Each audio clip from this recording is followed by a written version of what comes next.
Okay, here it is, but you're gonna have to back up a little bit, okay? A little bit more.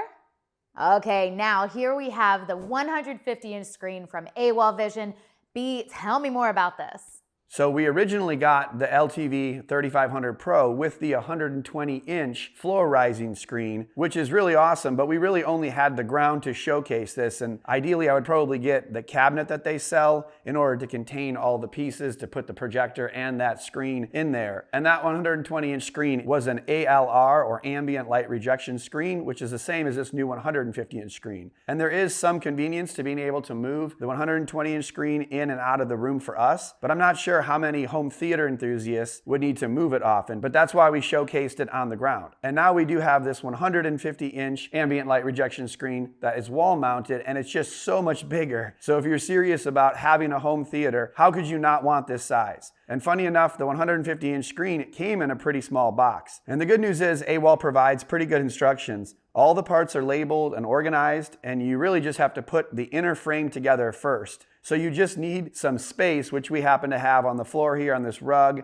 and then you just need to unbox it all and get it ready. There are 2 pieces for the top, 2 for the bottom, and then 1 for each side for that inner frame. And unlike other projection screens that we've assembled, all the connecting rods to hold the screen together are inserted, so it's pretty simple just to line up the inner frame pieces and then tighten those rods. There are also a couple vertical support rods or braces that keep the screen from bending when you install it on the wall. So with the inner frame all tightened into place, we could lift it up and really kind of understood how large this was going to be. The screen is as tall as me at 73 inches and about 130 inches wide. Basically, it's the size of putting 4 75-inch TVs together, which is something that I've wanted to do in this room, but with a 150-inch screen, I really don't have to now. Then we laid the screen down and unrolled it. There is paper covering the good side or the front side, so you really just have to find a flat surface, which we have, and once it's all laid out, you can set the inner frame on it. Then comes the fun part, which is inserting the fiberglass rods into the screen to protect it from rips as you add the 200 springs that attach to the frame and keep the screen nice and tight. It is rather hard to perfectly attach the screen, so make sure that you add all the springs as directed and square it all up. We got to a point where we had it favored to one side a little too much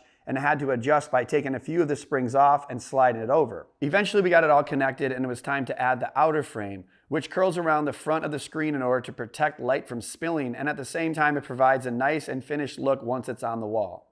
Now the height of the screen is one thing to consider. We only have one table to set the projector on, or we could just set it on the floor, but I also had to take down my speakers because they were spaced about 120 inches apart, and that wasn't going to work. So the table was sort of needed in both instances to house the projector and the speakers, and therefore the bottom of the screen needed to be off the ground about 33 inches. This meant the top of the screen was going to be over 106 inches off the ground, so if you have 8-foot ceilings, this would be a problem. Obviously there's a case to be made that this screen is meant for a larger room and even stadium seating in a theater room, but for us, the placement on the wall feels fine, and we recline and watch movies and games, but I'll get to that in a second. Installation of the brackets was pretty simple. We just measure the height based on how high your projector is and then how high the screen needs to be and do a little bit of math, and then you just have to drill a couple holes for each bracket on the closest stud, and you can just measure the distance between those 2 studs because as long as they're within the width of the screen, you'll be good to go. Now I didn't put the lower brackets up because I felt I'd probably not get them in the exact spot to have them effectively clip against the wall on our first try, and our wall is a little bit warped, so I didn't want to force a bend in the screen. However, if the bottom of your screen is not flush against the wall, those lower brackets will secure it in, so use them if needed. And I'm glad I didn't use the lower brackets because we needed to raise the whole screen up 3 inches after trying to position the LTV 3500 Pro projector. They give you all the measurements and it seems like it should be an exact science, but once you put everything into place, sometimes you just have to make some micro adjustments. And so in our case, that required us to move the screen up 3 inches in order for it to project properly on the wall.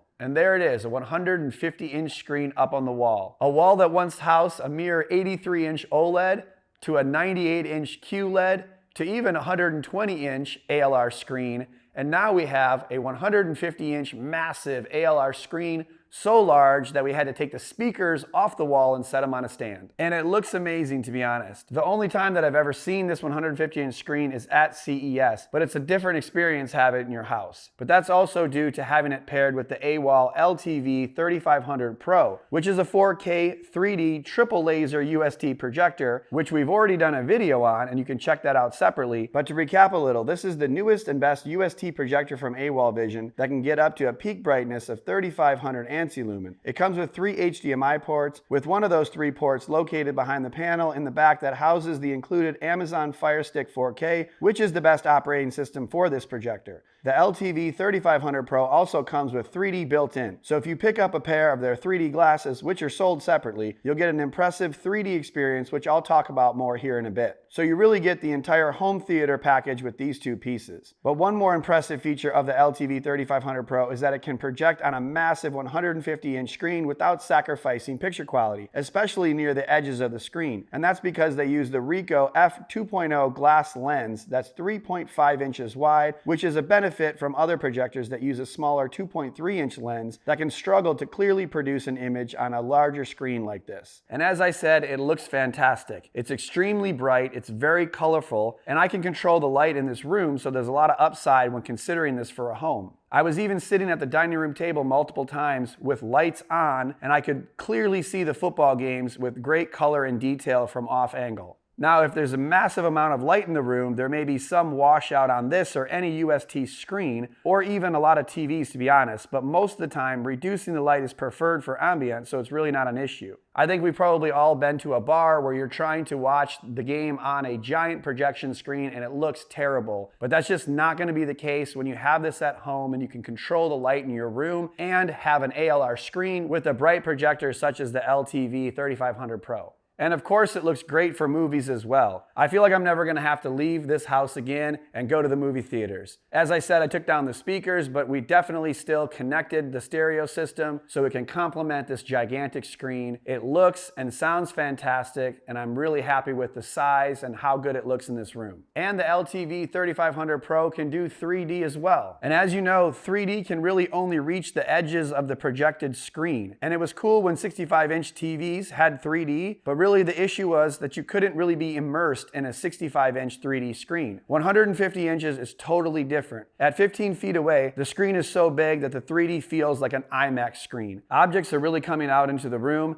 and it feels like this is the perfect setup for watching 3D. So for all those who are holding hope that 3D can once again be mainstream, this 150-inch screen and the LTV 3500 Pro is the answer. Also, the AWOL LTV 3500 Pro is great for gaming. We play all sorts of games on the PS5 and Xbox Series X, and there is minimal input lag. I believe it's as low as 8 milliseconds on the turbo mode, so it does not have the typical projector lag that I've seen on other projectors. And this is all while playing on the largest screen I've ever had in my house. We've always enjoyed playing video games in this room, but to have a 150-inch screen on the wall makes it that much more fun when you're all around the TV. So I am pretty amazed at the size of the 150-inch screen from AWOL. I didn't know how I'd like this compared to a 98-inch TV, but the fact that the LTV 3500 Pro is so solid and bright, and then seeing how much bigger a 150-inch screen is over all the other ones that I've had in this room, I have a newfound respect for the size, and I imagine anyone with a large wall or home theater room would absolutely enjoy this, and I would recommend giving it a look. So definitely check out those links in the description and check out AWOL and all their new products. Make sure to like the video if you haven't already and subscribe to the channel, and let me know in the comments what you think about this screen and projector. I'm definitely interested in hearing your feedback. And if you missed it, check out the video on the LTV 3500 Pro right here, and I'll see you guys on the next one.